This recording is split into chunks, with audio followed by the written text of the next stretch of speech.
like, and subscribe to our YouTube channel and press the notification button for more. Thank you.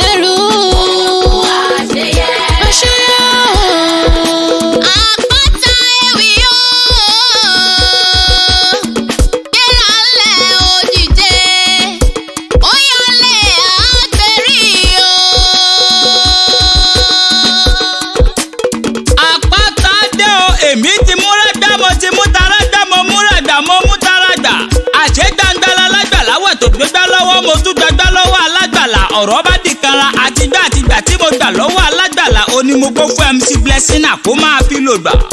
ọmọ olódùró mọ̀ọ́dọ̀hún ẹnu mi ọmọ ogun yẹmi o. ọmọ àgbèrè ọ̀gá ọláìdé ìbùkún olúwa okú ọdún ọjọ́ ìbí tòní.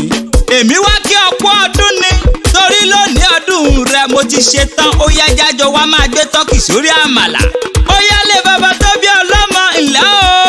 ọmọ yòóró ọmọ ṣe wọkọ́ mójúlé kókókó. èdìdà tó ti lé ìmọ̀ kí wá ìwọ lọ máa kúnlẹ̀ bóògùn sọ̀rọ̀. ìwọ lọmọ sọ́pọ̀ káríkárí kẹ́ni mọ́rìndé bàbá tó bí ọlọ́mọ òrùka tarí dandan. kẹ́ni mọ́rìndé àgbèrí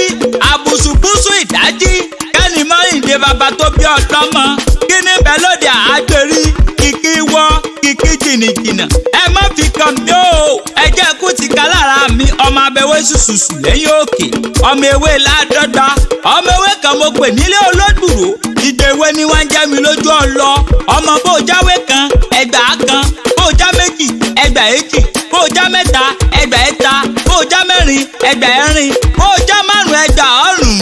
ọmọ kálárúgbó parúgbó ẹ̀mọ́ bálárúgbó bá parúgbó ẹ̀mọ́ bàbá tiẹ̀ ó fi sọ̀rọ̀ bó dọ̀la ọmọ àgbèrè ọ̀gá ọmọ jáwé sọ ló kọ èdè mo sọ̀rọ̀ mo sọ bálùfọ̀n àgbèrè lẹ̀gbọ́n ewé jọbí làbúrò olódùró lọmọ ìkẹyìn wọn léńjẹ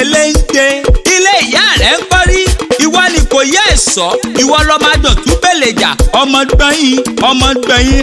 àgbọ̀mọ́gbẹ̀gbẹ̀ tó dì mẹ́sì lẹ́yìn ọrùn níkòyí nílé yẹn bí lólú ọdẹ ilé yín mo dọ́jà mo mú ṣèdí tẹ́ndẹ́ níwájú ológun nílé ajípáyín làpálàpá ìkòyí mo dọ́jà mo mú ṣèdí ìjà pirimu wiriwiri ìjà kalẹ̀ lọ́jà ọlọ́tẹ̀ ìwọ lọmọ sí rontogun gba rontogun di gántọ́ dẹ́ dúdẹ́dúdẹ́ láàrú kó aláìgbọràn ìwọ lọmọ gúnugún orí àkó ìwọ lọmọ àkàlàmùdò tí ń bẹ lọ́rùn oṣù ìkòyí ẹ̀sọ́ ìwọ lọmọ adìlẹ̀ dógún ìbàdàn mèsì ọgọ́ ni ó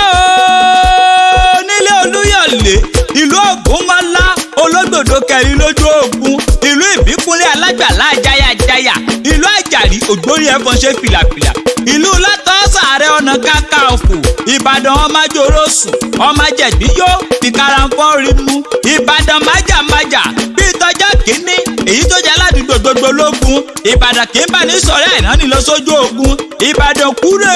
èrè kí ó tó wọ̀ níbi olè tí ń dẹ́jàre olóhùn ìbàdàn ó gbónílé ó gbàlejò ó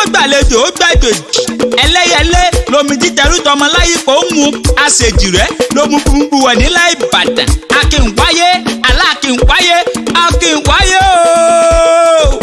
àpáta ewì akínwáyé ká mọ́mọ́ lárùn kan lára ìjàdóró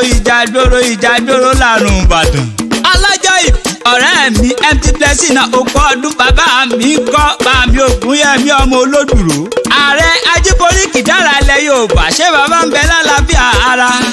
okú ọdún okú yèdùn àṣeyí ṣàmọ́dún àṣàmọ́dún sẹ́mi ẹni tó bá ní kó o mọ́ ṣàmọ́dún ẹ̀yà kàlà ní òmò sùkú wọn lágbára lọ́wọ́ ọlọ́run ọba mi Èdùmàrè ó máa pẹ́ láyé ń bí òní bá wọn tẹ́jú ilẹ̀ mọ́lẹ̀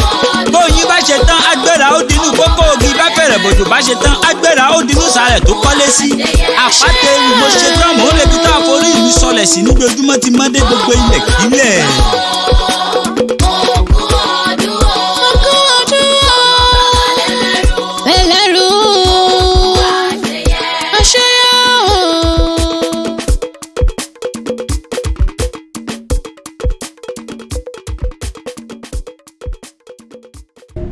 Kindly click like and subscribe to our YouTube channel and press the notification notification button for